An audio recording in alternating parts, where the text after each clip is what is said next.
লম্বা লম্বা বেগুন দুই ফালা করে ছোট ছোট করে কেটে নিছি। এটাতে শুধু লবণ দিব। এটার একটা আচার বানাবো বেগুনের।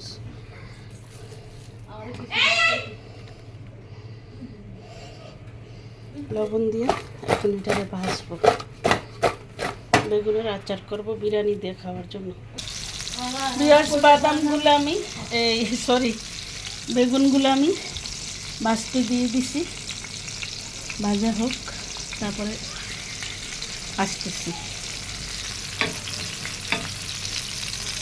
আমি বেগুনটা শুধু লবণ দিয়া করছি, মেখে নিয়েছি, কোনো হলুদ দিইনি এটার সাথে।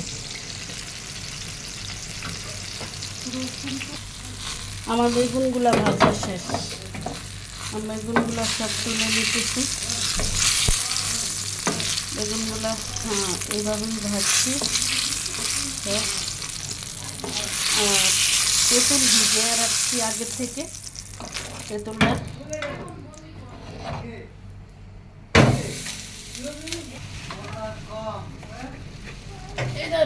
এটা ছুটে পড়িয়া যাইব না। সুন্দর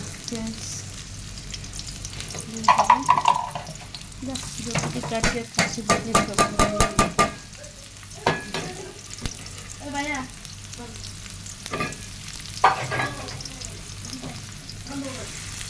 এটার সাথে আমি রসুন কুচি দিব।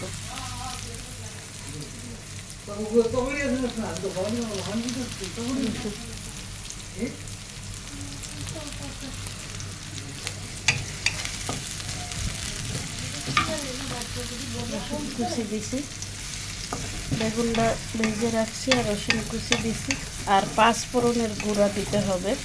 তেঁতুলটা গলে রাখছি। আমি 5 ফোড়নটাও ভেজে নিছি, আসলে দেখাইনি, ভেজে নিছি, গুঁড়া করবো একটু। ব্যাস, পেঁয়াজ রসুন ভাজা হয়ে গেছে, আমার ভাজা হয়ে গেছে। আমি এখন তেঁতুলের পানিটা দিয়ে দিলাম। আর একটু টক লাগবে না কি বুঝলাম না। আচ্ছা দেখুন, বেশি টক তো দিব না। তেঁতুলের পানিটা দিয়ে দিলাম। তেঁতুলটা চেটকে রাখছি, পানিটা দিয়ে দিছি।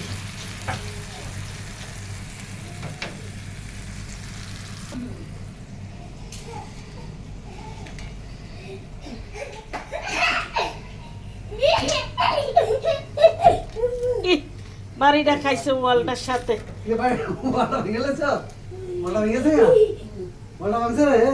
দৌড়াও না,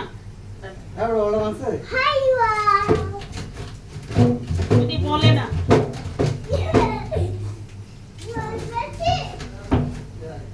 মরিচটা মশমশা হয় না, মশমশা হয় না।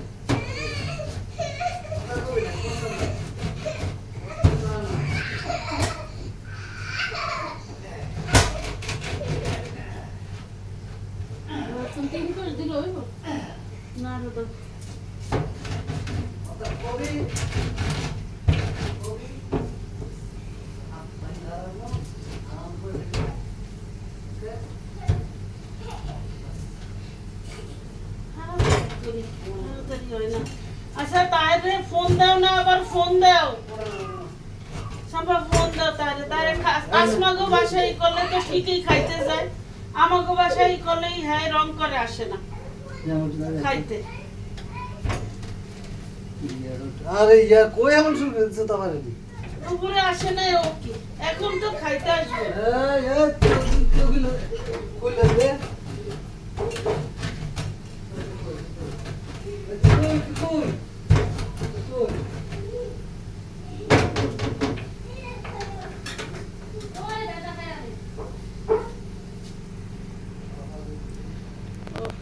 আমার ভিডিও চলতেই ছিল। 5 ফোড়নের গুঁড়া আর মরিচটা আমি আধা ভাঙ্গা করে দিয়ে দিচ্ছি এটার সাথে।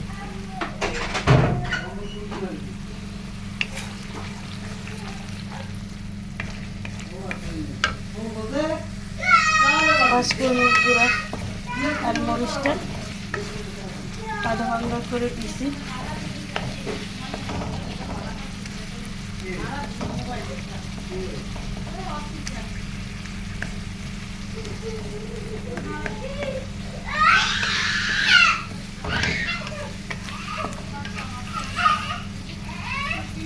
আমি হালকা একটু চিনি দিব এটার সাথে,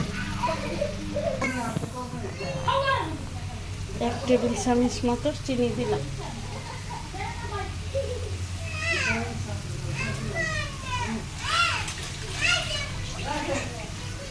আপনি আপনার কতটুক তরি বানাবেন, আমি 4টা বেগুন নিয়েছি, লম্বা লম্বা বেগুন দিই। তারপরে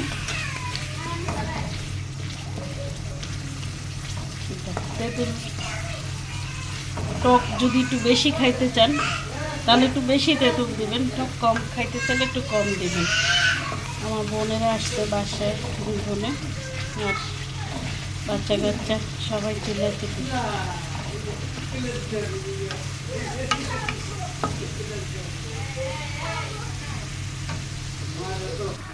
আমার মশলাটা কষে গেছে, আমি এখন বেগুনটা ঢেলে দিব। বেগুনটা বেজে রাখছি, বেগুনটা ঢেলে দিব। বিসমিল্লাহির রহমানির রহিম।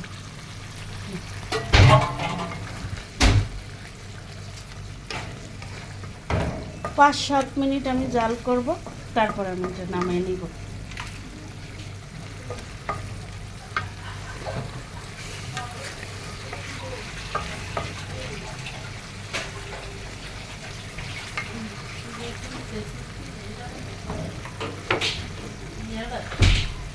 দেখো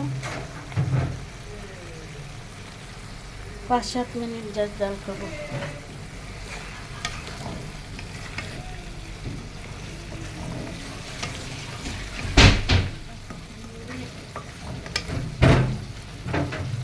এটা খুবই টেস্টি, খুবই টেস্টি।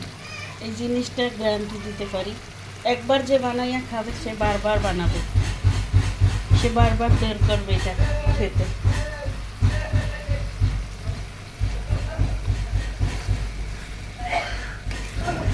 জানি পাঁচফোড়নের গুঁড়া না দিলে এটার গ্রানটা পাবেন না ভালো, আর এটা ভালো পাবেন না। হয়ে গেছে, আমি এটা নামিয়ে নিব। এখন চুলা অফ করে দিছি, বাটিতে ঢেলে নিব। ঢেলে নিলাম, আমরা এখনই খেতে বসবো। আজকে আমরা মাছ বিরিয়ানি করছি, রুই মাছ বিরিয়ানি করছি, তাই এই আচারটা তৈরি করলাম বেগুনের, অর্থাৎ ওই বিরিয়ানি দিয়ে খাওয়ার জন্য। এই আচারটার রেসিপিটা হয়তো বিরিয়ানির পরে আসবে, দেখে নিন। আল্লাহ হাফেজ, আজকে এতটুকুই।